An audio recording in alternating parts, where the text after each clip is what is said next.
আসসালামু আলাইকুম। কেমন আছেন সবাই? ফেসবুকে প্রমোশন বুস্ট আমরা করে থাকি। এগুলো নিয়ে অনেক ভিডিও দেখেছেন আপনারা। এখন কথা হচ্ছে ফেসবুকে যে প্রমোশন বুস্ট গুলো আমরা করি, এটা কিসের মাধ্যমে করি? অ্যাডস ম্যানেজার অ্যাকাউন্টের মাধ্যমে। এখন কথা হলো অ্যাডস ম্যানেজার অ্যাকাউন্টটা কি? অ্যাডস ম্যানেজার অ্যাকাউন্টের সুবিধা কি? এটা দিয়ে আমরা কেন প্রমোশন বা বুস্ট করি? এবং অ্যাডস ম্যানেজার অ্যাকাউন্ট খোলা কি আসলেই কঠিন কোনো কাজ? তো আমাদের চ্যানেলের এক বন্ধু নয়ন ইসলাম 6037 উনি জানতে চেয়েছেন, আপু কি ধরনের অ্যাড ম্যানেজার দিয়ে মাস্টার কার্ড এড করে বুস্ট করতে হয়? প্লিজ আপু জানাবেন। কি ধরনের অ্যাড ম্যানেজার? যাই হোক, লাস্ট ২-৩ বছরের কাজের অভিজ্ঞতা এবং বিভিন্ন ক্রিয়েটরকে ফলো করি আমি। নিজেও আমি অসংখ্য ভিডিও দেখি। এমন যেকোনো তথ্যর প্রয়োজন হলে আমি কিন্তু ইউটিউবে সার্চ দিয়ে আমাদের অনেক ক্রিয়েটরের ভিডিও দেখে থাকি। তবে অ্যাডস ম্যানেজারের কোনো ধরন সম্পর্কে এখন পর্যন্ত আমার জানা নেই। তবে হ্যাঁ, অ্যাডস ম্যানেজার কি, কিভাবে খুলবেন, অ্যাডস ম্যানেজারের কাজ কি সেগুলো সম্পর্কে জানতে চাইলে অবশ্যই আমি বলতে পারবো। তো চলেন জেনে নেওয়া যাক অ্যাডস ম্যানেজার আসলে কি, এটার কাজ কি। অ্যাডস ম্যানেজার হচ্ছে যে অ্যাকাউন্ট দিয়ে আমরা অ্যাডস ম্যানেজ করে থাকি। এক কথায় ফেসবুকে যতগুলো কাজ আপনি করেন, অ্যাডস রান করান, সেই অ্যাডস গুলো আপনি আপনার অ্যাডস ম্যানেজার অ্যাকাউন্টের মাধ্যমে ম্যানেজ করতে পারবেন। এখন বিষয় হচ্ছে আরেকটু ভালোভাবে বুঝিয়ে বলি। আপনার একটা পেজ আছে, সেই পেজের পোস্ট গুলো শুধুমাত্র আপনি প্রমোশন করতে পারবেন, বুস্ট করতে পারবেন। আপনার পেজের মাধ্যমে শুধুমাত্র আপনি আপনার পোস্ট গুলো বুস্ট করতে পারবেন বা আপনার পেজটা প্রমোশন করতে পারবেন যদি আপনার পেজের মাধ্যমে করে থাকেন। এখন অন্য কেউ যদি আপনাকে বলে, ভাইয়া আমার পেজটাকে একটু প্রমোশন করে দেন বা আপু আমার পেজটাকে একটু বুস্ট করে দেন, সেটা কিন্তু আপনি পারবেন না। শুধুমাত্র আপনার পেজেই বা যেকোনো একটা পেজে আপনি আপনার আইডি দিয়ে কাজ করতে পারবেন। অন্য কোনো পেজের পোস্ট বুস্ট বা প্রমোশন কোনো কিছুই আপনি করতে পারবেন না। সেটা করতে হলে আপনার অ্যাডস ম্যানেজার অ্যাকাউন্টের প্রয়োজন হবে। যারা আমরা ফেসবুকের বিভিন্ন পেজের পোস্ট প্রমোশন করি, বুস্ট করি, আমরা কিন্তু অ্যাডস ম্যানেজার অ্যাকাউন্টের মাধ্যমে করি। চান আরো একটু উপরে যদি যেতে চাই তাহলে আমাদের বিজনেস অ্যাকাউন্ট রয়েছে। সেই অ্যাকাউন্টের মাধ্যমে আমরা বিভিন্ন বিষয়গুলো ম্যানেজ করে থাকি।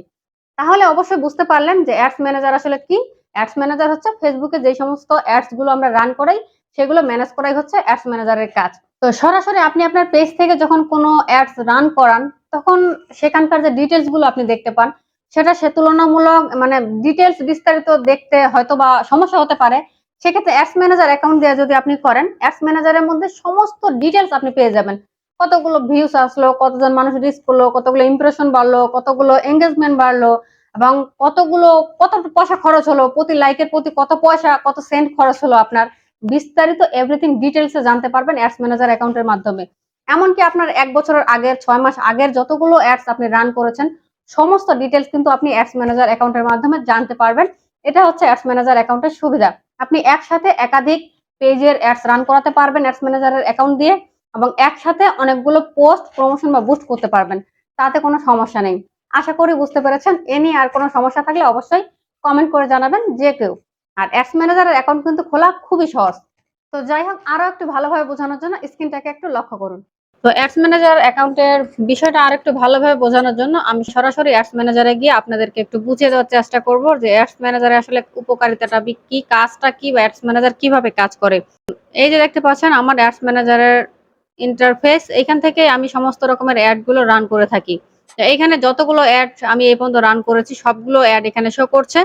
এখান থেকে আপনি চাইলে বিস্তারিত দেখতে পাবেন। এই যে উপরে delivery, big strategy, budget, attribution, result, reach, engagement, impression, খরচ, cost per result, amount spend, ends, মানে বিস্তারিত আপনি এখান থেকে দেখতে পাচ্ছেন। এরকম ডিটেলসে কিন্তু আপনি আপনার আইডি থেকে দেখতে পাবেন না যদি আপনার আইডি থেকে সরাসরি পেজ থেকে আপনি বুস্টটা করেন বা প্রমোশনটা করেন অ্যাড অ্যাকাউন্ট ছাড়া। আরো একটু বিস্তারিত বোঝার জন্য আমি এখানে চলে যাব অ্যাডস রিপোর্টিং, একটা বাম দিকে অপশনগুলো দেখতে পাচ্ছেন, account overview, campaign, campaigns, ads reporting, audience, billing, ad account setting. এখানে অ্যাডস রিপোর্টিং এই অপশনে ক্লিক করলাম। এখানে ক্লিক করে আমরা আমাদের অ্যাডস সম্পর্কে আরো ডিটেলস জানতে পারবো। এই যে দেখতে পাচ্ছেন এখানে অ্যাডস গুলো শো করছে। আপনি যেই অ্যাডসটা সম্পর্কে জানতে চান সেই অ্যাডস এর অল ডিটেইলস এই যে দেখেন, কত রিচ করেছে, কতগুলো ইমপ্রেশন বেড়েছে, প্রতিটা অ্যাডস এর আলাদা আলাদা রেজাল্ট দেখতে পারবেন, এভরিথিং। ইনফ্যাক্ট এখান থেকে আপনি যদি ৬ মাস আগের অ্যাডস গুলো, ক্যাম্পেইন গুলো দেখার চেষ্টা করেন সেটাও দেখতে পাবেন, এবং ১ বছর আগের ক্যাম্পেইন গুলো যদি দেখতে চান সেগুলোও কিন্তু দেখতে পাবেন। আপনি ক্যাম্পেইন নেম দেখতে পাচ্ছেন, এখানে ক্যাম্পেইনের নাম দিয়ে যদি আপনি সার্চ করেন সেটাও পেয়ে যাবেন। ঠিক আছে? সবকিছু এক কথা এখানে আপনি পেয়ে যাচ্ছেন। এই সুবিধাটা কিন্তু আমরা অ্যাডস অ্যাকাউন্ট ছাড়া অন্য অ্যাকাউন্টে পাবো না, যার জন্য অ্যাডস অ্যাকাউন্টের এত প্রয়োজন। কেমন, এই ছিল আমার আজকের ভিডিও। আশা করছি ভিডিওটি আপনাদের উপকারে আসবে। নতুন যারা ক্রিয়েটর রয়েছে বা নতুন কাজ করছি অনলাইনে, তাদের জন্য অনেক গুরুত্বপূর্ণ ভিডিও কিন্তু এটি। আর যদি ভিডিওটি আপনাদের কাজে লেগেই থাকে, অবশ্যই আঞ্জুমান ইনফোজোনের চ্যানেলটিকে সাবস্ক্রাইব করে আমাকে সাপোর্ট করবেন। পরবর্তী ভিডিও দেখার আমন্ত্রণ জানিয়ে শেষ করছি। সকলে ভালো থাকবেন, সুস্থ থাকবেন। আল্লাহ হাফেজ।